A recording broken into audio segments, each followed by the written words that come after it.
Hello students, welcome to online classes.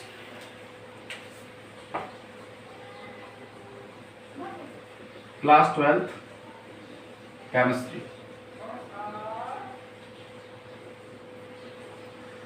Last video में हमने क्वथनांक में उन्नयन पढ़ लिया, यानी हम जो पढ़ रहे थे कंटिन्यूटी में विलयन के अणुसंख्या गुणधर्म पढ़ रहे थे और विलयन के अणुसंख्या गुणधर्म में हमने वाष्पदाब में आपेक्षिक अवनमन, क्वथनांक में उन्नयन, हिमांक में अवनमन तीनों अणुसंख्या गुणधर्म पढ़ चुके थे। आज जो हम पढ़ेंगे अणुसंख्या गुणधर्म जो 4 है वो है प्रासरण दाब। प्रासरण दाब, ऑस्मोसिस प्रेशर। सबसे पहले बात तो हम करते हैं प्रासरण है क्या। तो व्हाट इज द प्रासरण? तो प्रासरण क्या है? विलायक के अणुओं का कम सांद्रता से अधिक सांद्रता की ओर अर्धपारगम झिल्ली से प्रभाव प्रासरण कहलाता है। मतलब अगर अपने पास एक कंटेनर है, इस कंटेनर को मैं अर्धपारगम झिल्ली से अलग कर देता हूं, क्लियर है। मैंने इस साइड जो है वो है विलायक लिया है,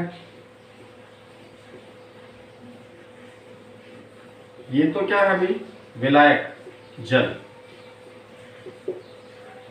और मैंने इस साइड जो लिया है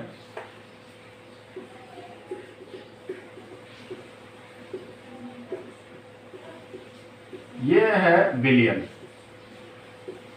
और विलयन किसका है? ये शुगर का, इन चीनी मिलाई हुई ये जो सॉल्यूशन है वो है, और ये है विलायक। और ये जो है ये अर्धपारगम झिल्ली है, SPM सेमी प्रिबल मेम्ब्रेन, अर्धपारगम झिल्ली। तो प्रासरण क्या है? विलायक के अणुओं का कम सांद्रता से अधिक सांद्रता की ओर अर्धपारगम झिल्ली से प्रभाव क्या कहलाता है? प्रासरण। इट मीन्स यहां क्या होगा कि ये मॉलिक्यूल इसमें से इधर पास आउट होंगे, क्योंकि यहां कंसंट्रेशन ज्यादा है और यहां कंसंट्रेशन क्या है? कम है। तो इसका लेवल थोड़ा क्या हो जाएगा? बढ़ जाएगा। ये जो प्रोसेस हो रहा है इसको प्रोसेस को हम बोलते हैं प्रासरण, ऑस्मोसिस। क्लियर है? अच्छा, विलायक के अणु जब इधर जा रहे हैं तो इसका लेवल बढ़ रहा है। अगर हम यहां पे पिस्टन लगा देते हैं और इस पिस्टन लगाने से मैं इस पर एक्सटर्नल फोर्स लगा रहा हूं PEX, यह है बाह्य दाब। तो देखो प्रासरण दाब किसे कहेंगे? ये जो प्रासरण की जो क्रिया हो रही थी इस क्रिया को रोकने के लिए लगाया गया अतिरिक्त बाह्य दाब, वो दाब ही क्या होता है? प्रासरण दाब। क्लियर है? यानी प्रासरण की क्रिया को रोकने के लिए लगाया गया बाह्य दाब प्रासरण दाब कहलाता है। क्लियर है? प्रासरण दाब को पाई से डिनोटेड करेंगे। किससे डिनोटेड करेंगे? पाई से। क्लियर है? तो हम यही पढ़ेंगे आज कि प्रासरण दाब क्या है। क्लियर है?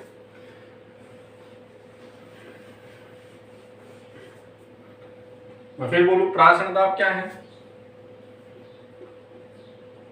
प्रासरण की क्रिया को रोकने के लिए लगाया गया बाह्य दाब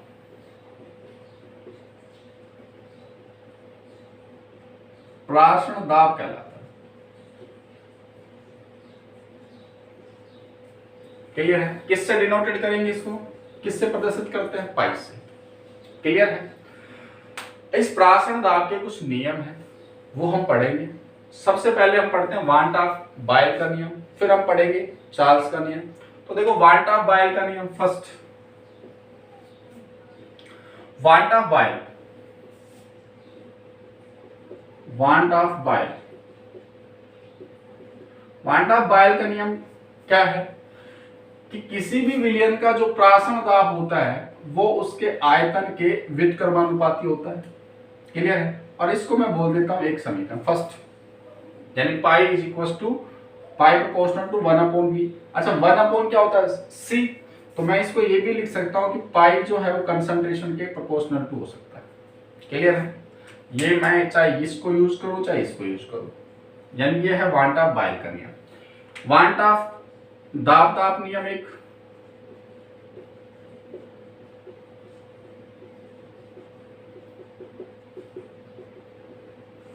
वांट ऑफ दाब नियम में यह है कि विलयन का जो प्राशन दाब होता है वो उसके ताप के समानुपाती होता है। क्लियर है, पाई प्रोपोर्शनल टू टी, और ये समीकरण मैंने क्या लिख दी, 2। क्लियर है, अब हम समीकरण 1 व समीकरण 2 से क्या लिख सकते हैं कि भाई प्राशन जो दाब है is direct proportional to T/V लिख सकते हैं हम। यस, तो पाई भी, अच्छा प्रोपोर्शनल टू हटाते तो कोई ना कोई कांस्टेंट आता है, मैंने लिया है s, तो T/V लिख सकता हूं, या मैं लिख सकता हूं पाई भी इज इक्वल टू s.T। ये इक्वेशन आ गई। क्लियर है, यहां जो s है वो एक स्थिरांक है, जो t है वो ताप है केल्विन में, v जो है वो आयतन है, और पाई जो है वो प्राशन दाब है।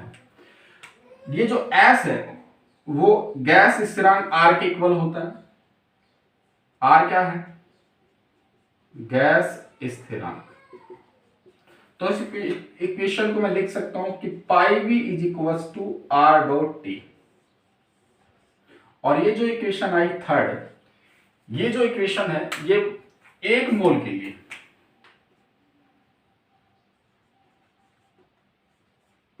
समीकरण थर्ड 1 मोल के लिए किसी गैस का प्राशन दाब ज्ञात कर सकते हैं। n मोल के लिए क्या होगा भाई, n मोल के लिए, तो n मोल के लिए होगा प्राशन दाब pi v is equal to n/T। ये इक्वेशन आ गई।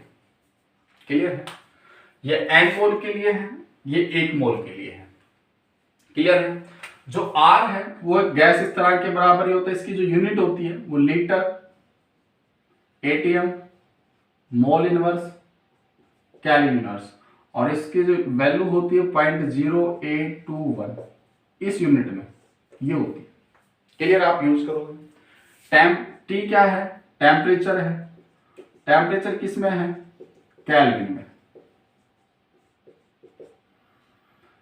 n जो है मोलों की संख्या है, v जो है आयतन है, और पाई जो है वो क्या है, प्राशन दाब। ये आपके पास ये आ गई pi v is equal to n/T। अच्छा यहां से आपको क्या करना है, मैं लिख सकता हूं इस इक्वेशन, ये इक्वेशन और दे देते हैं, इसका नाम 4। इक्वेशन 4 से मैं लिख सकता हूं पाई is equal to n/v r.T। और चूंकि इकाई आयतन में उपस्थित मोलों की संख्या क्या होती है भाई, उसको हम कंसंट्रेशन बोलते हैं, तो n/v को क्या लिख सकता हूं, c, तो पाई इज इक्वल टू c/T। यानी कभी अगर आपको कंसंट्रेशन दे रखी हो तो ये यूज करोगे आप इक्वेशन, और यदि आपको मोल दे रखे हैं, वॉल्यूम दे रखा है, तो इक्वेशन ये यूज करोगे। ये दोनों इक्वेशन आपके लिए इंपॉर्टेंट है। यानी प्राशन दाब हम कैसे निकालेंगे, तो इस फॉर्मूले से हम प्राशन दाब कैलकुलेट कर सकते हैं जब हमें कंसंट्रेशन दे रखी हो, और यदि हमें मोल और आयतन दे रखे हो तो यहां से यूज करोगे आप। क्लियर है, तो ये है प्राशन दाब इक्वेशन। अब आपको ये प्राशन दाब की इक्वेशन याद रहनी चाहिए कि pi v is equal to होता है n/T, या pi is equal to c/T। Clear है, होता क्या है, जब न्यूमेरिकल जो आपके पास आएगा उस न्यूमेरिकल में आपसे पूछेगा कि विलय का अनुभार ज्ञात कीजिए, वहां पे आपको प्राशन दाब मिलेगा, R की वैल्यू मिल जाएगी, टेम्परेचर मिल जाएगा, नंबर ऑफ मोल मिल जाएंगे, वॉल्यूम मिल जाएगा, और आपसे पूछेगा कि आप विलय का अनुभार ज्ञात कीजिए। इट मीन्स अब हम जो पढ़ेंगे वो पढ़ेंगे प्राशन दाब और विलय के अनुभार में संबंध। तो ये तो आप नोट डाउन कर लोगे इसको। क्लियर है,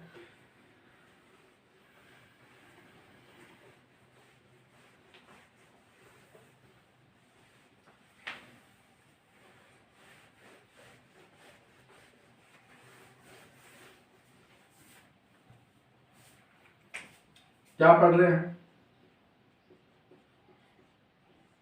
प्राशन दाब एवं विलय के अणुभार में संबंध, यह है टॉपिक। सबसे पहले हम अभी पढ़े हैं, वी नो दैट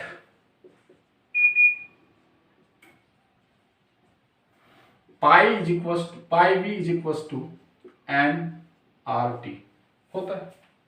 क्लियर? अच्छा आप बताओ, ये इक्वेशन जो आएगी है, ये इक्वेशन को मैं फर्स्ट बोलता हूँ। एन जो है वो क्या है? मोल। और मोल क्या होता है? विलय की ग्राम में मात्रा अपॉन उसका अणुभार। तो एन की वैल्यू मैं यहां पुट अप कर देता हूं, तो क्या इक्वेशन हो जाएगी? Pi V is equal to W B upon M B into R into T. यहां से हमें क्या कैलकुलेट करना है? M B.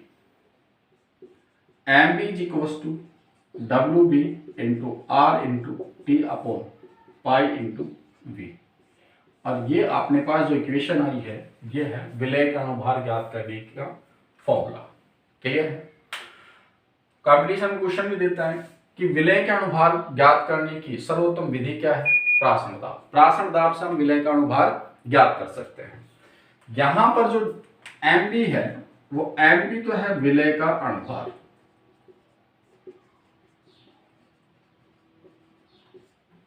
आर क्या है? स्थिरांक है, और वैल्यू क्या है? 0.0821 litre ATM mole inverse kelvin inverse. T क्या है? ताप है। पाई क्या है? प्राशन दाब। वी क्या है? आयतन है। डब्ल्यू बी क्या है? विलय की ग्राम में मात्रा। तो ये फॉर्मूला आया, इससे हम न्यूमेरिकल सोल्व कर सकते हैं। आपको न्यूमेरिकल मिलेगा, उसमें क्या तो विलय का अणुभार पूछ सकता है या आपसे प्राशन दाब पूछ सकता है। तो उसके लिए ये फॉर्मूला आपको यूज करना है। जैसे हम एक न्यूमेरिकल करते हैं इस फॉर्मूले पे बेस। ये जो न्यूमेरिकल है ये आपके 12th क्लास का है।